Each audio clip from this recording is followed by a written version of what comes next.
right. I'm not doing the sermon, but I'll read the scripture. Not that priests have to read scripture. That's like not a rule. We don't believe in that, but whatever. Here I am. Luke 18, 9 through 14. That's our scripture today. It comes from the Common English Bible, but you're welcome to use a different interpretation.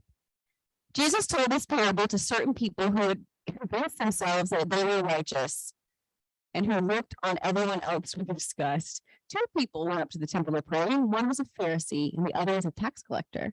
The Pharisee stood and prayed about himself with these words: God, I thank you that I'm not like everyone else. Evildoers and adulterers. That's probably how they talked. Even like this tax collector. Twice a week, I give a tenth of everything I receive. But the tax collector stood at a distance. He didn't even lift his eyes to look towards heaven. Rather, he struck his chest, said, God, show me mercy, a sinner. I tell you, this person went down to his home justified rather than the Pharisee. All who lifted themselves up will be brought low, and those who make themselves low will be lifted up. It's the word of God for you, people of God. Thanks be to God. Hi, everyone. My name is Kyle. I use he, him pronouns. I'll be giving your sermon today. Thank you.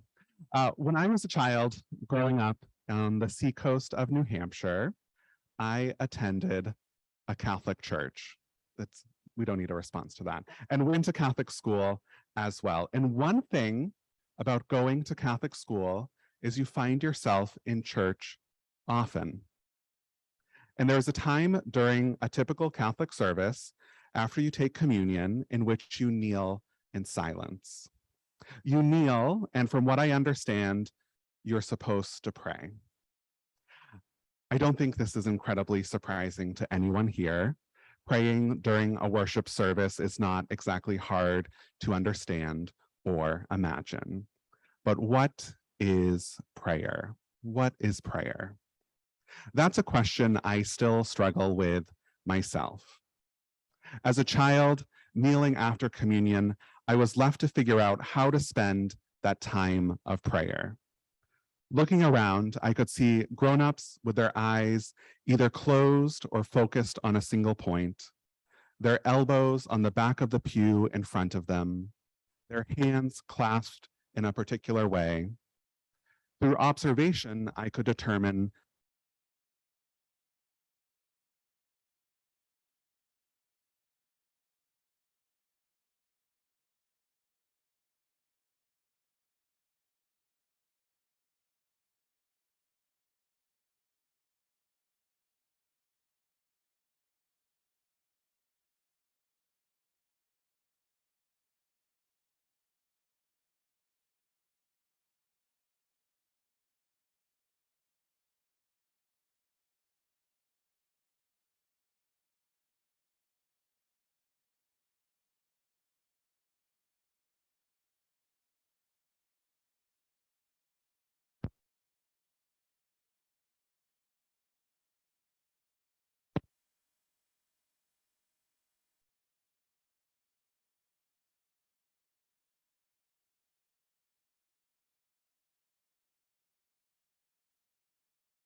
my next line is, I'm sure we all know what a tax collector is.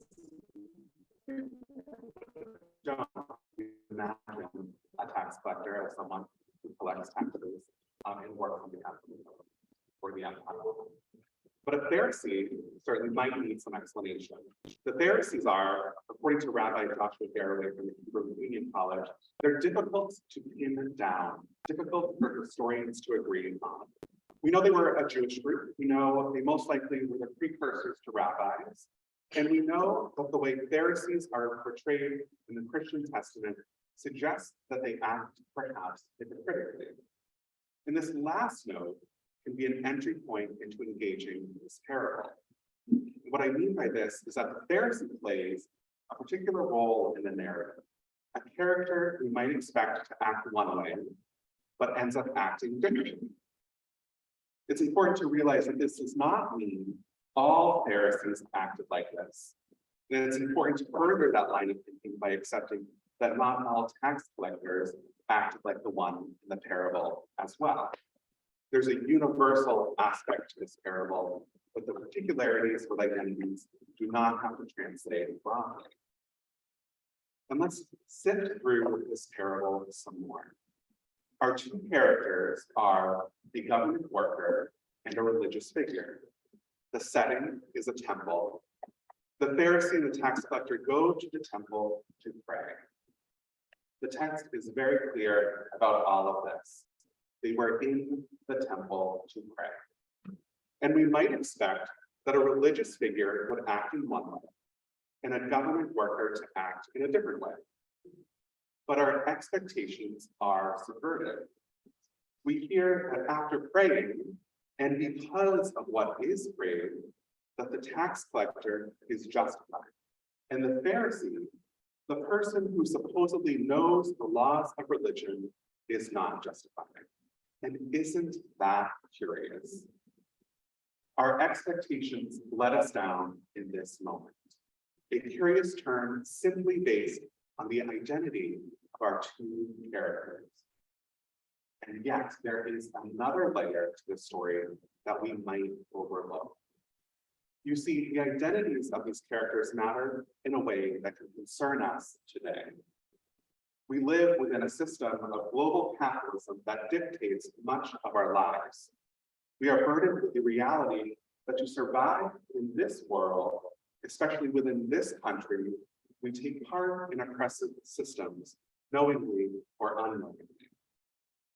This is not to say we are bad, that we must be shamed or feel shame for living. What the tax collector reveals in this parable, in the few words he shares, is what I think is an acknowledgement of his role and a desire to change. Today's reading comes from Luke, a gospel concerned with how everyday people interacted with the Roman Empire. And this tax collector, an agent of the empire, is held up as the person who is justified through prayer. And I find this fascinating. Luke's gospel is highly critical of the workings of the empire, how it stratifies the population, how the empire feeds upon the resources of far-flung colonies, resources, mind you, that the tax collector helps gather. And what do we learn? We learn that this agent of the empire is justified. And you might be thinking, like me, that this is an odd circumstance. And it is. The tax collector earns their own wealth by helping the empire, by perpetuating oppression. The tax collector enforces oppression.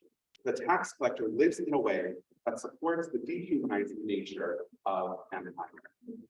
And what does Jesus tell us in this parable? Jesus tells us that the tax collector is doing it right. But the it that the tax collector is doing matters. The it that Jesus is concerned with is not collecting taxes, not working to support the empire. The it that Jesus is concerned with is prayer. And it seems to me that the prayer the tax collector engages in is concerned with change. The tax collector seeks the divine's input so that he might change. And the tax collector has another identity we might want to focus on as well. His identity can be restated as this. the tax collector is human. A created being with worth, with dignity, who probably has experienced love, pain, joy, sorrow, a spectrum of emotions that we as humans know and feel as well. This human character in the parable uses prayer to engage with the divine for mercy. And what must have happened to get him to this point?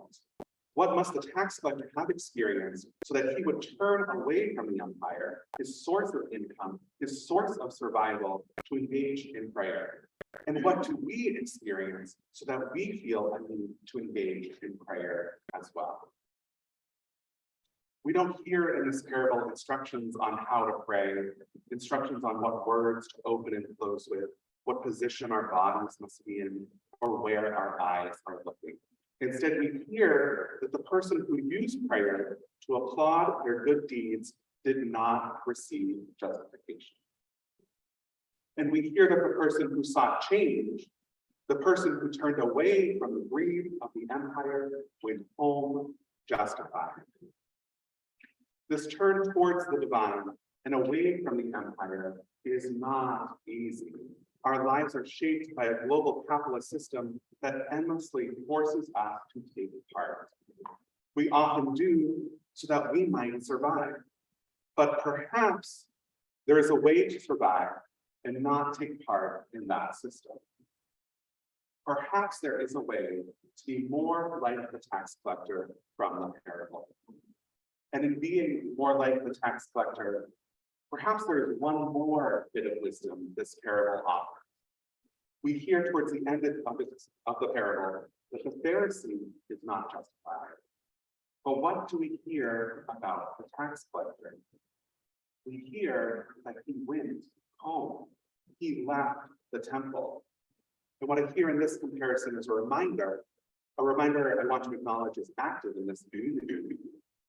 To pray in temple or church only goes so far. We leave and we go home.